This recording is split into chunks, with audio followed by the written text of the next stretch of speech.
Բարև ձեզ, Factor TV հյուրը Ադրբեջանի հարցերով փորձագետ պատմական գիտությունների տեխնացու Տաթևիկ Հայրապետյանն է, ողջույն Հայրապետյան, ինչքանով է հավանական, որ Ադրբեջանը հրաժարվի Հայաստանին ուղղված պահանջներից նոր սահմանադրություն, պատերազմի մասնակիցներին հանձնել եւ այլն, Մինսկի խմբի լուծարում եւ այլն, եւ 17 համաձայնեցված կետերով այդ համաձայնագիրը ստորագրել։ Ես դա հավանական չեմ համարում, ես դեռ տարիներ առաջ իմ հանրային ելույթներում շեշտել եմ Ադրբեջանը չի կնքելու որևէ պայմանագիր Հայաստանի հետ, Ադրբեջանին պետք է գործընթաց, որի միջոցով ինքը շահում է մաքսիմալը։ Եվ քանի որ հայկական կողմը շատ ճակերտավոր փառահեղ է բանակցում այդ գործընթացի մեջ, ընթացքում տալով բոլոր հնարավոր խաղաքարտերը Ադրբեջանին, Ադրբեջանը այս պայդրությամբ որևէ շահագրգռվածություն չունի Հայաստանի հետ թուղթ ստորագրելու, առավել եւս Հայաստանի տարածքային ամբողջականությունը թղթով ճանաչելու վերաբերյալ։ Իսկ ինչու է դեպքում 17 կետերի շուրջ եկան համաձայնության։ Չեն եկել համաձայնության։ Հայկական կողմին ներկայացվել են պահանջներ, հայկական կողմը այդ պահանջները բավարարել է, դա համաձայնություն չի։ Դա ադրբեջանական պահանջների բավարարում է։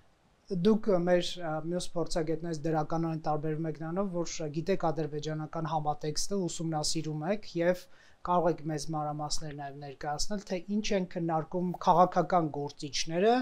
եւ ինչ է ասում ադրբեջանական հանրությունը, դա միատարր չի, բայց տարբեր սեգմենտների ձայնը վստահ եմ լսել եք։ Շատ բարի, շնորհակալ եմ գնահատականի համար։ Այո, ես իսկապես փորձում եմ ադրբեջանական տրամադրությունները հասկանալ եւ այդ առումով Ադրբեջանը բավականին կանխատեսելի հակառակորդ է,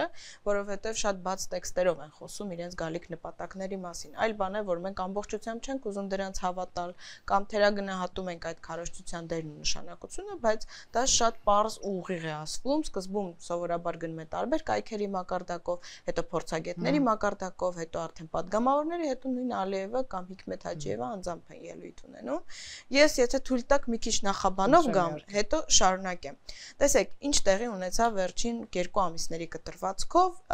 շատ լավ կհիշեք, որ հավանաբար փետրվարի վերջն էր, երբ հայկական կողմը հայտնեց, որ ադրբեջանական կողմից ստացել է երկար սպասված պատասխան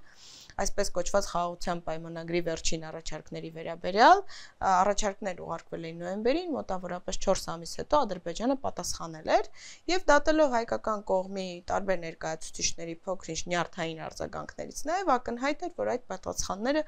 այդքան էլ կառուցողական չեն եղել։ Ու դրան անմիջապես հաջորդեց ադրբեջանական կողմի բավականին ինտենսիվ ագրեսիվ քարոզչությունը, պատերազմական, կրկին նույն թեզերի ներքո, Հայաստանի իբր պատրաստում է պատերազմի, եվրոդիտորդները, եվրոշպիոններ են եւ այլն այդ հայտնի թեզերի ներքո։ Դրանից կարճ ժամանակ անց, երբ այդ ամբողջ ռետորաբանություններ գնում, ես կարդում էի նաև падգամավորների հայտարարություններ վտանգավոր եւ սպառնալից, հայկական կողմը, չէ, կներեք, ադրբեջանական կողմը հայտնեց, որ համաձայնության են եկել, հայկական կողմը ընդունել է իրենց վերջին 2 պահանջը, ու այստեղ զավեշտն այն էր, որ այդ համաձայնությունը այնքան անհամաձայնություն էր, որ նույնիսկ համատեղ հայտարարությամբ հանդես չկան, այսինքն պայմանավորվել են Ադրբեջանը անգամ այդ պայմանավորվածությունը չհարգեց, ինքը առաջ ընկավ եւ նման տեքստ հրապարակեց, դա էլ նաեւ մեր հանրության վրա ազդելու միջոց էր։ Եվ արդեն հայկական կողմն էլ հայտնեց, դեռ շան պայմանավորվենք, ու ադրբեջանական կողմը շատ ուղիղ ու պարզ տեքստով ասաց ոչ մի ժամ, ոչ մի տեղ։ Մենք ոչինչ չենք ստորագրելու, մենք ձեր առաջ ուժիշ պայմաններ ենք դրել։ Սահմանադրություն կփոխեք, տվյալ հայտնի է։ Պայմանը Մինսկի խումբը կլուծարեք որպես սկիզբ, մնացածի մասին հետո կխոսենք։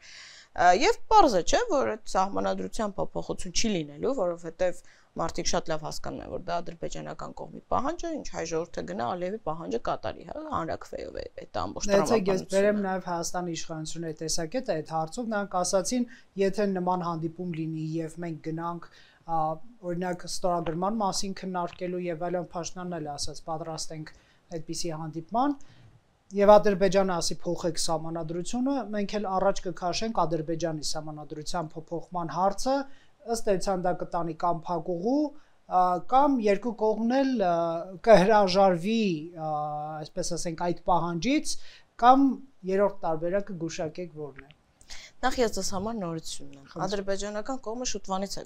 քննարկում սահմանադրության փոփոխության հարց, բայց բոլորովին այլ նպատակներով, ավելի մեխանիզմները կոշտացնելու, Հայաստանի հետ դա բացարձակ կապ չունի։ Ունեմ վարկած, բայց դեռևս հստակ տեղեկատվություն դրա հետ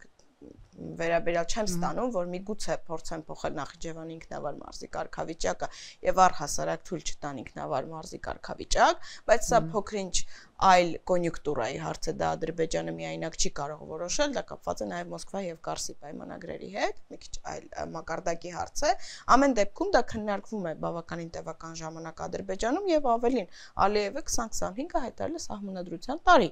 Հենց այդ նպատակներով դրանք ավտորիտար վարչակարգի լծակները խորացնելու, ուժեղացնելու նպատակ են հետապնդում։ Սա մեկ որպես սկիզբ։ Ինչ վերաբերվում է քննարկումներին, ապա ես չգիտեմ, հայկական իշխանությունները մեզ են փորձում փոքրինչ միամիտի տեղ դնել, թե իրենք են այդքան միամիտ։ Ադրբեջանը այնքան պարզ տեքստով է դրա մասին բավականին տևական ժամանակ խոսում, եւ եթե ժամանակին, երբ ես իմ քայլը խմբակցության падգամավորը, հիշում եք, Նիկոլ Փաշինյանը խոսում էր փոփոխության մասին սահմանադրության բոլորովին այլ նկատառումներով, դա վերաբերվում էր մեր ներպետական, ընտրական կարգավորումներին, որպեսզի իշխանությունը լինի ավելի վերահսկելի քվեարկողների կողմից եւ տարբեր մասնագետներ նաեւ շատ հաճախ նշում են, որ դա արվում է վատի, այսինքն եթե իշխանությունը կոռումպացված է, գնում է սխալ ուղղությամբ, հնարավորություններ լինեն այդ իշխանությանը փոխելու։ Հիմա ինչ իրենք առաջարկում են, այդ ամբողջ հետ ոչ մի առնչություն չունի, բացառապես կապված է Բաքվի պահանջների հետ։ Ուղղակի դնում կարդում ես, բարձ տրամաբանությունը երևում է այստեղ նույնիսկ վերլուծական խոր ու համապարփակ ունակություններ պետք չեն հասկանալ։ Ինչքանով հավանական է այս սցենարը, որ Հայաստանն էլ առաջ քաշի Ադրբեջանի սահմանադրության փոփոխության հարցերի տարածքային պահանջների հրաժարման համատեքստում, որ մի գրեք, որ դուք առաջին հանրապետության իրավահաջորդն եք, որն էլ Հայաստանի ներկա տարածքներ համարել է իրենը,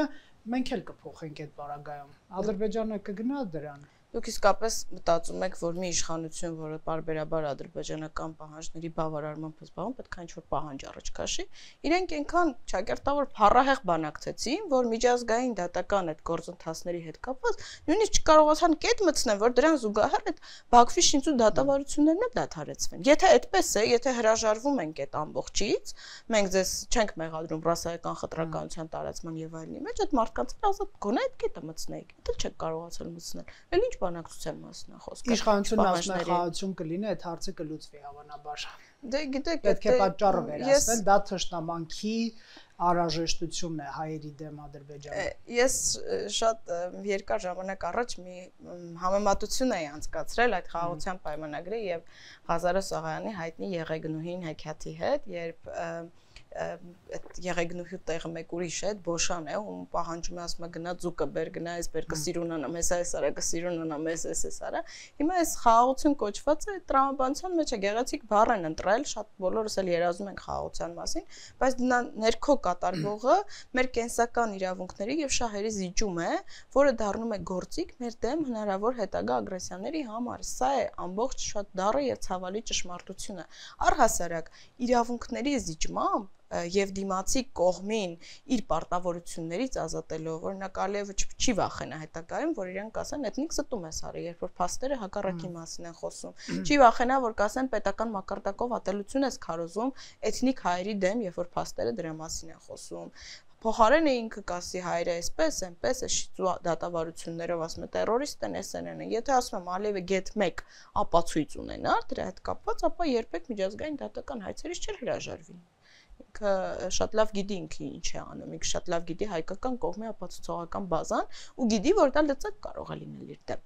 Եվ եթե ուշադրություն դարձնենք մի հետաքրքիր հանգամանքի, վերջին շրջանում Ադրբեջանի ղեկավարը գրեթե ոչ մի արտասահմանյան ուղևորություն չի անում։ Առհասարակ նրա իմիջը բավականին վնասված է առումով։ Ճիշտ է, ինքը կարող է բովանդակային խոսակցություններ ունենալ տարբեր դերակատարներ, դա փաստ է,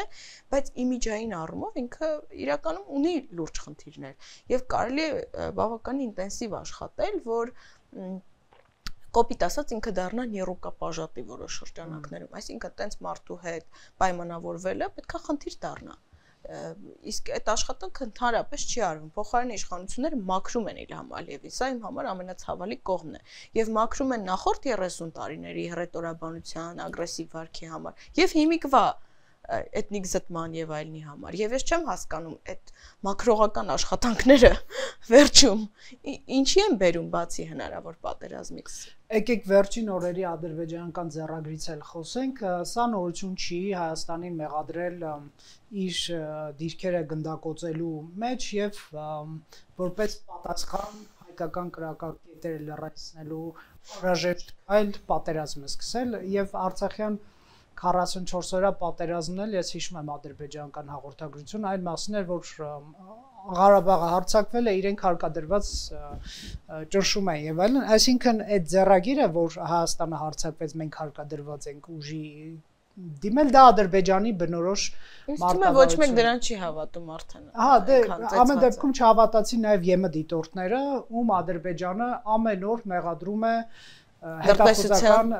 տվյալներ հավաքելու մեջ լրտեսության մեջ ԵՄ դիտորդներ որոնց հայ-ադրբեջանական սահմանից դուրս գալու հավանականություն կա, եթե կնքվի այդ համաձայնագիրը, Հայաստանի իշխանությունները այստեղ մի քիչ զգուշավորություն են դրսևորում դա ակնհայտ է, չեն ասում այնակ Հայաստանից է պետք հանել նրանց, այլ ասում են Բրյուսելի հետ կքննարկենք հասկանալու նրանց այսպես գործունեության հետագան, հա, այսինքն այդտեղ պետք է հասկանալ դեռ ինչու են այս առնվազն 6 ապատեղեկատվությունը երկու օրվա մեջ տարածել որ Հայաստանը կրակում է, ԵՄ դիտորդները թիրախավորվում են, թիրախավորվում է շատ հետաքրքիր հարավ-արևելյան սահմանը, դա Սյունիքն է,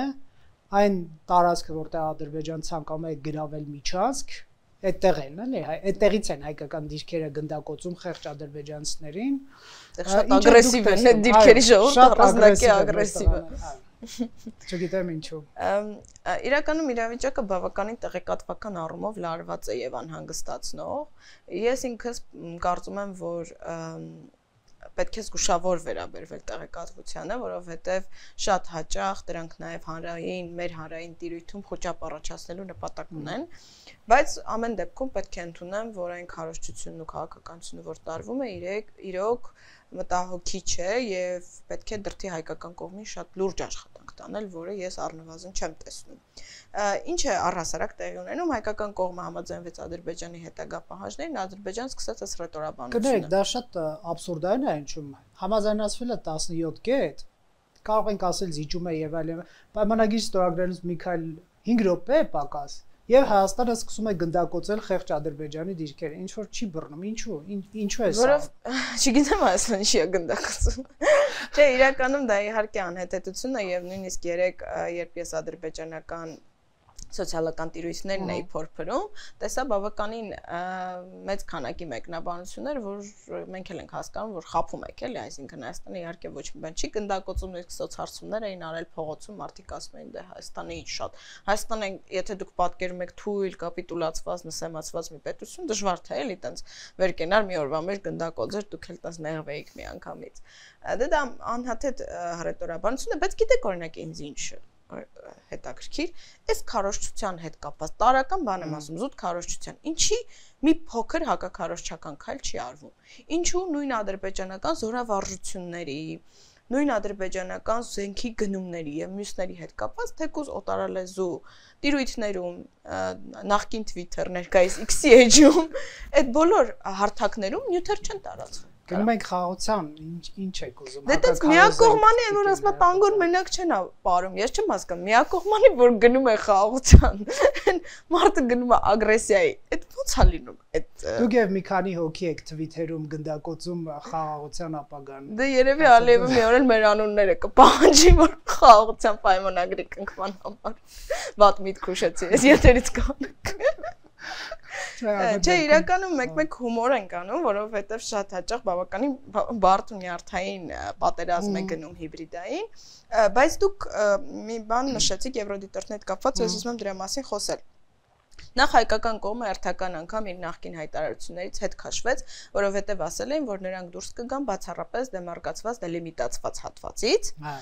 եւ հիմա փոխեց, համաձայնվեց Ադրբեջանի պահանջին։ Ինչ վերաբերում է գրասենյակը, տեսնեք ոնց ենք պահում Երևանում, ինչ որ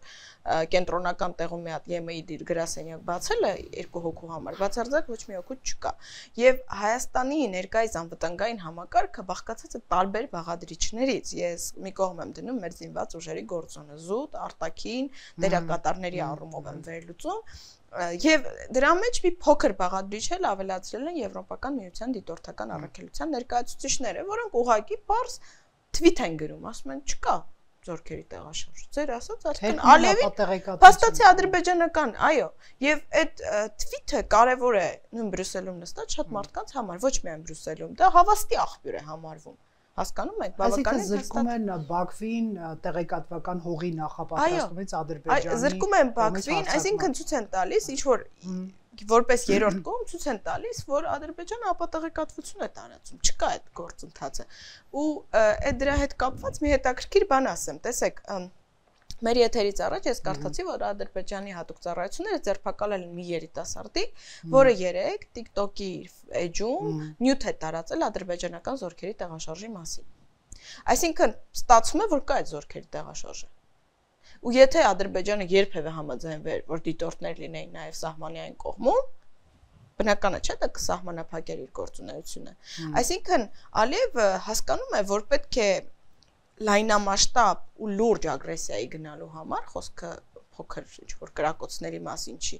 վերացնել այդ անվտանգային համակարգի տարբեր բաղադրիչները։ Մեկը եվրոդիտորդների հարցն է։ Մյուսը կարա լինի նույն լեգալ իրավաքաղաքական գնահատականները, իրավական գործընթացները։ Կարևոր գործոնը այստեղ Իրանի գործոնը, որպես զսպիչ ուժ։ Ոչ պակաս կարևոր է Միացյալ Նահանգների գործոնը։ Այսինքն հերթով գնանք, տեսեք, Իրանի պարագայում գաղտնիք չի Իսրայել, Միացյալ Նահանգներ, Իրան լարված իրավիճակը եւ Միացյալ Նահանգների ներկա վարչակազմի քաղաքականությունից դատելով ամենևին չենք կարող բացառել, որ նրանք թույլ տան Իսրայելին հարվածել օրինակ Իրանի միջուկային օբյեկտներին, այսինքն Իրանը մխրճվի մի ասես նոր պատերազմական իրավիճակում եւ սա բացառել անհնար է, որովհետեւ Իրանը եւ Իսրայելը հրթիռներով ասես իրար փոխանցումներ անելու հրթիռակոծելու փորձ ունեն։ Մի քանի ամիս առաջ էր դա տեղի ունենում, հա։ Ադրբեջանի հաշվարկը կարող է լինել այն, որ այդ պարագայում, այդ սրացման պարագայում իրանա-իսրայելական ինքը կարող է իրավիճակից օգտվել, որովհետև գետնի վրա, այսպես ասենք, ընդդիմացողը, որ միջանց պետք է չգրավես եւ ես պետք է կանխեմ, Իրանն է։ Միացյալ Նահանգներից էլ կխոսենք, որը այո, քիչ առաջ խոսեցին Հաջիևի հետ, հա, բայց դա մի քիչ ավելի դիվանագիտական զսպման գործոն է։ Իրականում Իրանի նշանակությունը եւ քաղաքական հայտարարությունների կշիռը բավական լուրջ սպաշապիկ են եղել Ադրբեջանի հնարավոր ագրեսիվ քայլերի համար այդ հատվածում եւ ես նաեւ կարծում եմ, որ հունվար ամսին Իրան-Ռուսաստան այդ համապարփակ համաձայնագրի կնքումը լրացուցիչ միջոց էր նաև ռուսական կողմի որոշակի քայլերում եւ դիրքորոշումներում իրավիճակի փոփոխության վերաբերյալ, որովհետեւ իրանական կողմի համար դա հիրավի կարմիր գիծ է, դա իր անվտանգությունն է ինքը, այսպես չէ՞ էլի, որ մեզ սիրում են, նրանց չի սիրում, դա իր համար անվտանգային չշրջափակվելու միջոցներից մեկն է հյուսիս։ Եւ դա նոր խնդիր չէ, 100 տարի առաջվա թեմա է, պատմությունն իմացողները դա շատ լավ գիտեն։ Ինչ վերաբերվում է այդ ձեր ասած խնդիրներին, ապա նախ իրապես դժվար է բացառել ինչ-որ բան ներկայիս բավականին կներեք բառիս համար փնթի եւ ցինիկ աշխարհակաղակական իրավիճակում բոլորս էլ հասկանում ենք ինչ է տեղի ունենում, բայց միևնույն ժամանակ ես մի քիչ այլ կարծիքի եմ, ինձ մոտ ավելի շատ տպավորություն է, որ Ադրբեջանը կշտապի գործողությունների գնալ կամ ինչ-որ շահեկան իր համար, միգուցե դիրքային առավելություններ ստանալ Ամերիկա-Ռուսաստան ընթացող բանակցությունների եւ բավականին խառը այս իրավիճակի ֆոնին։ Այսինքն օգտվելով մեր տարածաշրջանում փաստացի ստեղծված որոշակի աշխարհակաղակական վակուումից։ Կոպիտ ասած, ով է տարածաշրջանի նայողը, ով է քավորը, ով է տերը, ում է հետաքրքիր, ով ունի շահեր։ Չկա, ուրեմն կարելի է Եվ այդ առումով ես օրինակ շատ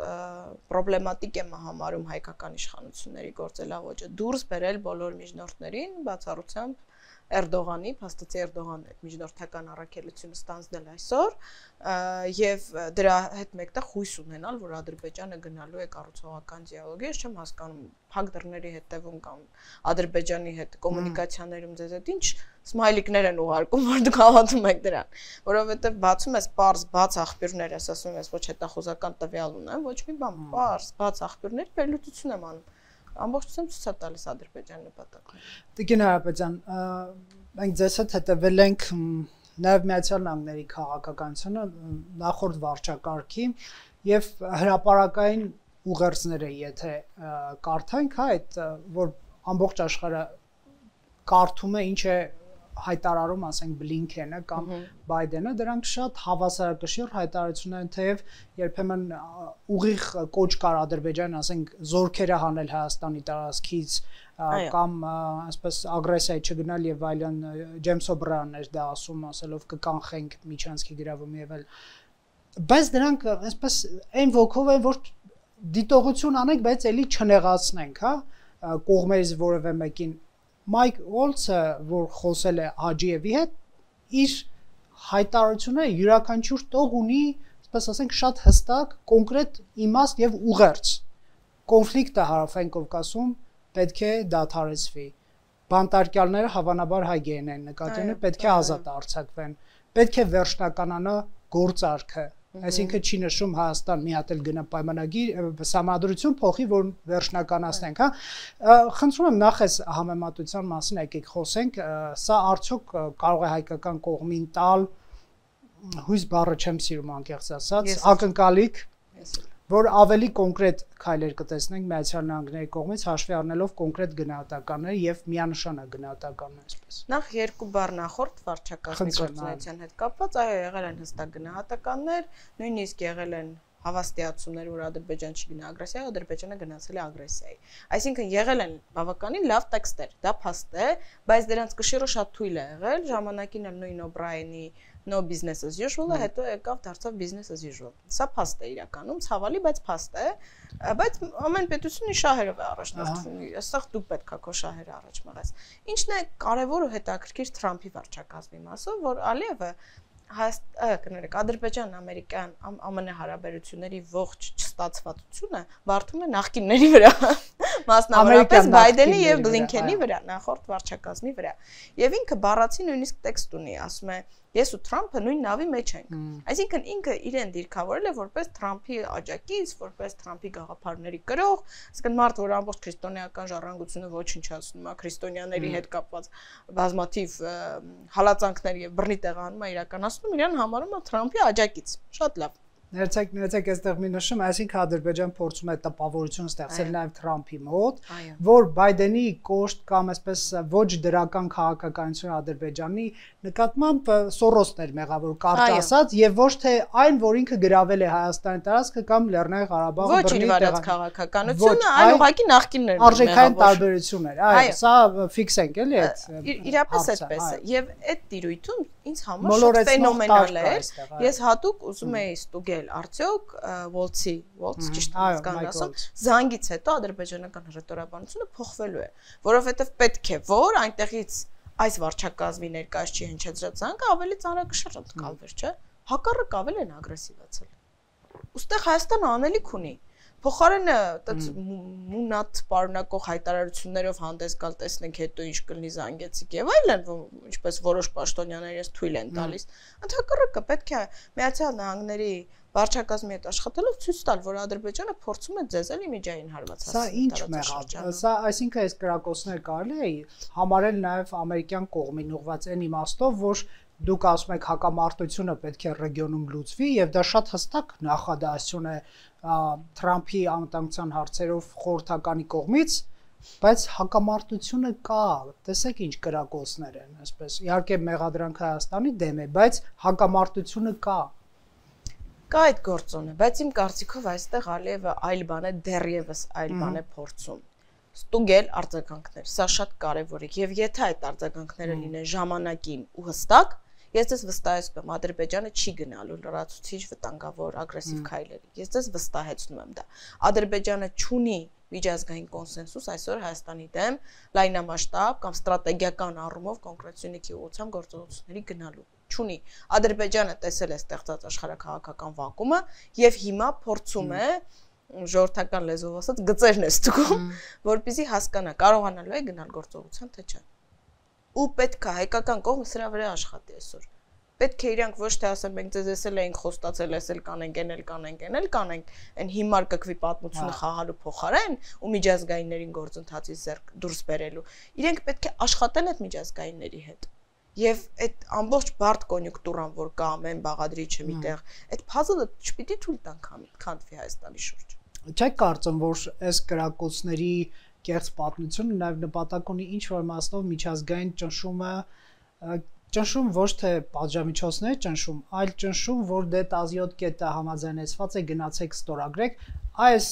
բեռից ինչ որ ազատվելու հա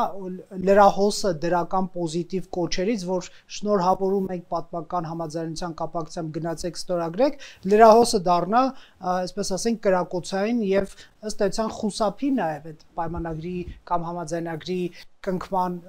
այսպես հարկադրանք չի էլի դա հորդորների տակ հայտնվելուց, այսպես մի քիչ թեման փոխվի, մի քիչ ագրեսիա անի, թեման փոխվի, չէ՞։ Թեման փոխվի, այսինքն իրեն ոչ թե կոչ անեն պայմանագիր կնքել, այլ սկսեն խոսել, որ մի կրակեք, մի պատերազմեք, ինչի են ձգտում, էլի այս մասը։ Ես կարծում եմ ստեղծված աշխարհակաղակական բարդ իրավիճակում կոնկրետ ոչ մեկ Ադրբեջան չի պարտադրում ոչ մի թող ստորագրել։ Այո։ Ձեր ասածը շատ ավելի առարկայական կլիներ COP-ի շրջանակներում, նախորդ ամերիկյան վարչակազմի եւ այլնի հետ կապված։ Ներկայիս աշխարհում ես չեմ տեսնում որևէ ուժ, որ ռեալ Ադրբեջանին պարտադրում է գնալ Հայաստանի հետ խաղաղության։ Իսկ ողջույնները կամ ինչպես գերմանացի արտգործնախարարը ասում էր խիզախ զիջումները, հենց տենց էլ ձևակերպել էր, շատ խիզախ զիջում, չկա խիզախ պիտի լինես որ տան զիջումներ անես, այդ խիզախ զիջումները ժամանակին ողջունում էին Պրահայում, հետո ողջունում էին, երբ Ակնայով ճանապարհ բացեցի, ու դրանից հետո հաջորդում է շատ վտանգավոր ու վատ քայլեր։ Եվ ադրբեջանական կողմը կարող է ինչ-որ sense կառուցողականության բան է փորձում իր շուրջ ստեղծել, բայց թվում է բոլորը, նույնիսկ միջազգային գործընկերները, որոնք նախորդիվ իրոք ես ունեցել եմ տարբեր շփումներ, իրապես միամտորեն հավատում են, որ Ալիև ուզում է խաղաղություն։ Ու զարմանում էին, որ ես ասում եմ, չէ, այսպես ու հիմնավորում եմ, մտածում եմ, ես երևի շատ եմ, ես էլ եմ մեկ դա մտածում, կարող շատ եմ կարդացել, հետո որ տեսնում եմ իրականում մնաց եմ նեղվում։ Կարող է սկսել եմ լավ ճանաչել նրանց։ Իրապես, իսկապես ես շատ ուրախությամբ կսխալվեմ, որովհետև տեսեք, հիմա գարուն է, մենք հավանաբար իրար հետ հանդիպել ենք հունվար ամսին, եթե չեմ սխալվում, եւ ես ասացի, որ գարնանը կա ագրեսիայի վտանգ, որովհետեւ բոլոր Ալիևյան տրամաբանության համաձայն սովորաբար այդ ամիսներին ինքը լրացուցիչ ուժեղացնում է քարոզչությունը եւ այլն, բայց կրկնում եմ, եթե ես իմանայի չկա լուծումներ, ես դրա վրա չէի պնդի, այսօր կա աշխատանքի տեղ, կա հիմք աշխատելու կանխելու ադրբեջանական ագրեսիան, կա հիմք աշխատելու տարբեր մայրաքաղաքների հետ։ Դեռևս այն իրավիճակը չի, որ Ադրբեջանը կարողանա նման գործողության գնալ ու աշխատել է ագրեսիայի, հա։ Տեսեք, մենք ինչ ենք ակնկալում Միացյալ Նահանգների նոր վարչակազմից, ռմբակոծել Բաքուն ոչ երևի, չէ, այսինքն իջնենք գետնի վրա եւ հասկանանք, հատկապես որ Իսրայելի տարածքում, այսպես ադրբեջանական մամուլին հետևելով, վստահ եմ դուք հետևել եք, արձանագրել եք այն ակնկալիքներ, որ Իսրայելի տարածքում կարող է ձևակերպվել տարածքը միայն ֆիզիկական տարածքը, չէ, նաև դիվանագիտական հարաբերություններում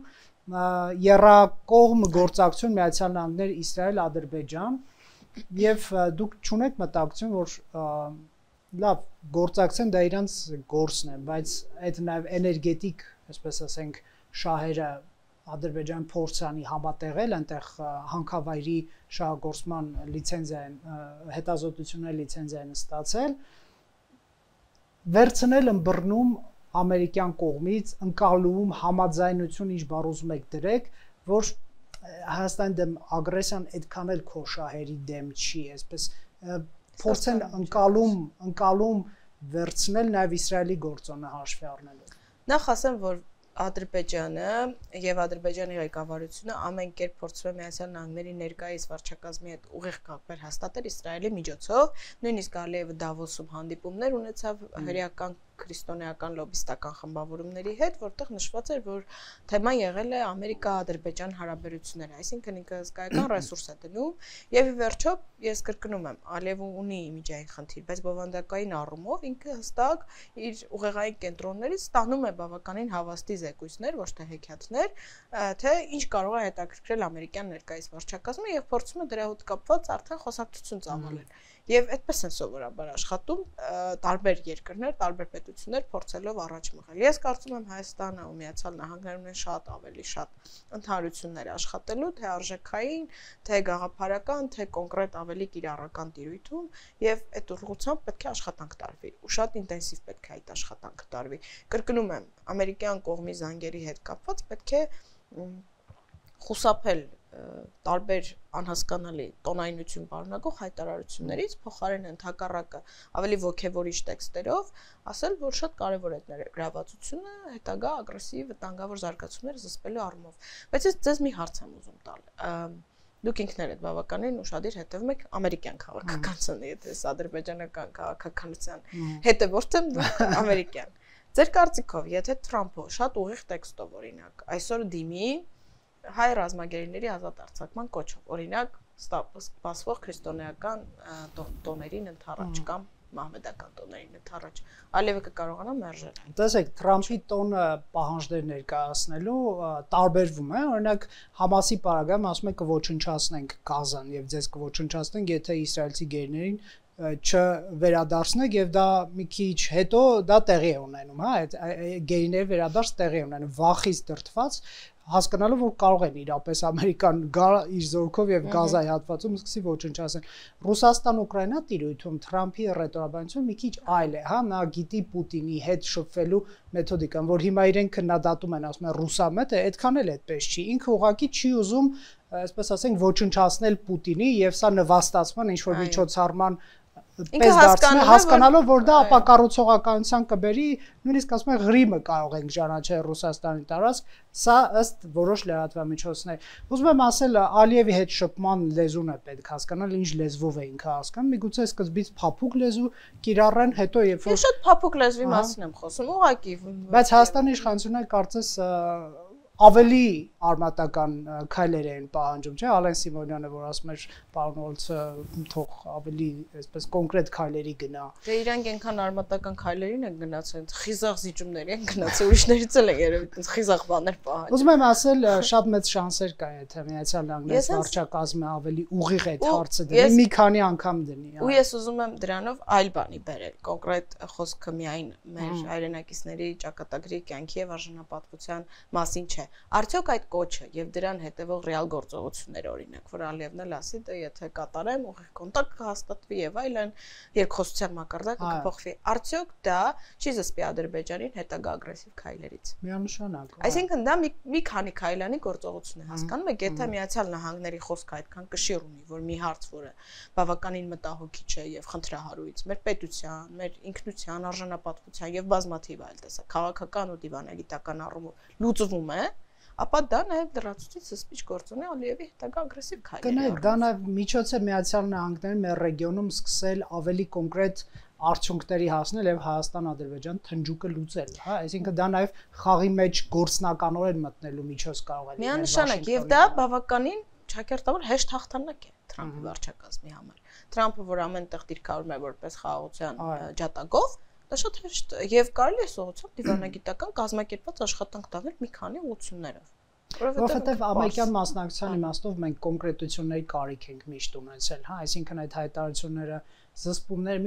միգուցե գիտեք դիվանագիտական խորհակներով Ադրբեջանին ասել է, որ եթե դու հարձակվես Հայաստանի վրա, SSS պատժամիջոցները կարող են լինել, հա, նախորդ վարչակազմի օրոք հավանական է, որ այդպիսի խոսակցություն է եղել, այդ պատճառով էր Ալիևը ասում, որ սա հայերի հայակենտրոն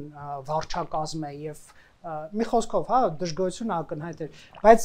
այս կոնկրետությունների դաշտը շատ կարևոր է հիմա, հա, որ մեր ժողովուրդները նաև տեսնեն, որ կոնկրետ առաջընթաց կա, բարի, լավ դրական խոսքերից են։ Ես էլ հենց դրա մասին եմ խոսում, որ կա առարկայական քայլեր, գործողություններ, որոնք կարող են բավականին լուրջ ձեռքբերումներ ունենալ եւ նաեւ զսպիչ գործոն հանդիսանալ։ Իմ միտքը այն է, որ եթե ուղակի դնես ու բարձ նայես, թե ինչ կարելի անել եւ աշխատես այդ ուղղությամբ, շատ խնդիրներ կլուծվեն, փոխարենը զբաղվելու բավականին անհեթեթ քարոզչությամբ։ Այսինքն այդ բաները, այդ անհասկանալի թեզերը, թե մենք այնքան լավ ենք բանակցել, որ Ալիևը երևի գնացտուն Մեհրիբանը ասաց, «Էս ինչ ես բանակցում, մի հատ գնա հələ տես ինչ ես անում», հա։ Չի կարելի մարդկանց հիմարի տեղ դնել, էլի ասենք այդ կարգի։ Դուք ձեզ եք հիմարի տեղ դնում, թե ժողովրդին։ Պարզավոր ադրբեջանական պահանջները բավարարել է անհույսով, որ մտածելով թե ագրեսիա եք զսպում, փոխարենը արագացրել եք գործողությունները։ Ու հիմա փոխարենը նստեք գնահատեք ինչ սխալ քայլ եք արել ու փորձեք այդ ամբողջը մանևրով եւ այլն դիվանագիտական խողովակներով լուծումներ բերել, դրեք մարդկանց կրկնակի հիմարի տեղ եք դնում։ Այդպես չեն աշխատում, այդպես չեն անում, այդպես պետություն չեն ղեկավարում։ Շնորհակալ եմ հատկապես ամեկյան մասով հուսանք ավելի կոնկրետ քայլեր, այսինքն փոքր քայլը հումանիտար, հումանիստական կարող է